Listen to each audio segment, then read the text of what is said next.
Bom, meus queridos alunos do primeiro ano, vamos para a segunda parte do nosso assunto com o tema Império Romano. Eu parei no slide 6 falando sobre o Baixo Império.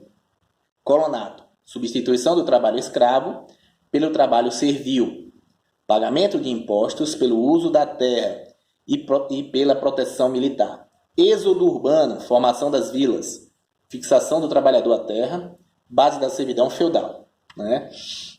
Vejam bem, com a falta de escravo, porque Roma, no século III, ela deixa de conquistar, o império deixa de conquistar novas terras. Então, quando ela deixa de conquistar novas terras, ela deixa também de adquirir mão de obra escrava. Então, isso vai promover uma escassez da mão de obra escrava. E aí, os latifundiários eles vão passar a arrendar suas terras para as pessoas que fugiam da cidade para o campo. É o que chamamos de êxodo urbano.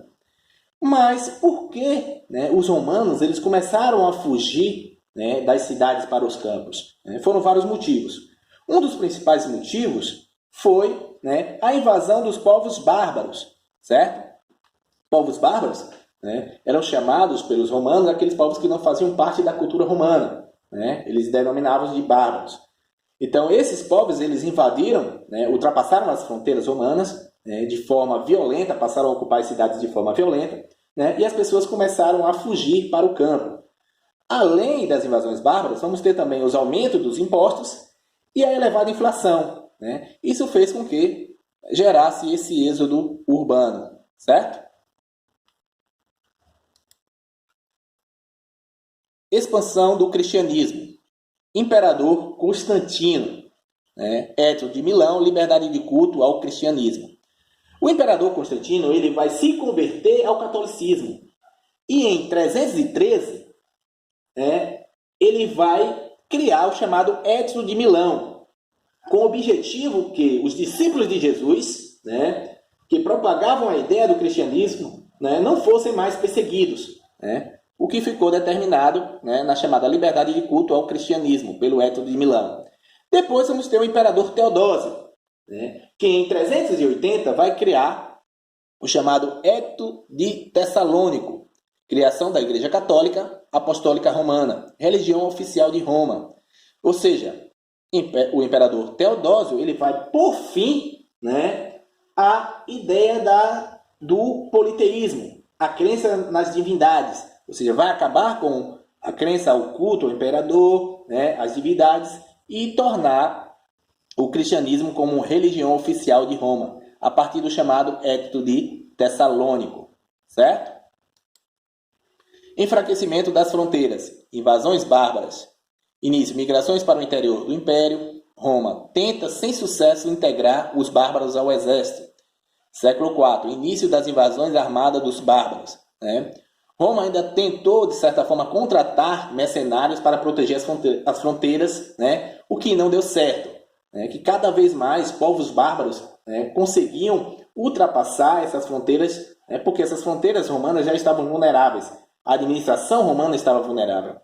Então, a fragilidade do Império Romano fez com que cada vez mais povos bárbaros invadissem o território romano. Aqui, povos invasores. Hunos, ostrogodos, visigodos, vândalos, úmbrios, érulos, germânicos, anglo-saxões, francos, alamanos, aumento do êxodo urbano, certo? Imperador Teodósio, divisão do Império, Império Romano do Ocidente, capital em Roma, e Império Romano do Oriente, capital em Constantinopla. Então, o Imperador Teodósio, em 395, ele vai dividir o Império em dois. O Império Romano do Ocidente ele vai ter seu fim em 476, com a invasão dos povos érulos, que vai destituir o último imperador chamado de Rômulo Augusto. Só que o Império Romano do Oriente ele vai sobreviver até 1453, porque ele vai conter as invasões dos povos bárbaros, devido também à sua posição geográfica. Além da sua posição geográfica, ele tinha uma economia beneficiada com o comércio marítimo com outros povos, certo? Por último, temos aqui a queda do Império Romano, que acontece no século V, como eu já expliquei, devido a invasões, principalmente a invasão dos povos bárbaros, o fim da civilização romana. Heranças romanas. Língua, latim, né? Que o latim, de certa forma, foi fragmentado, dando origem a várias línguas no mundo contemporâneo, né? Direito, lei das 12 tábuas. Essas leis foram criadas pelos plebeus, né? Que eram leis escritas, né? Para evitar, né?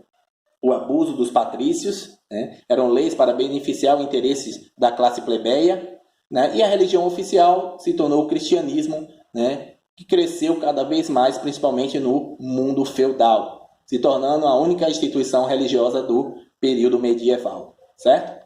Então, bom, gente, essa foi a nossa aula de hoje.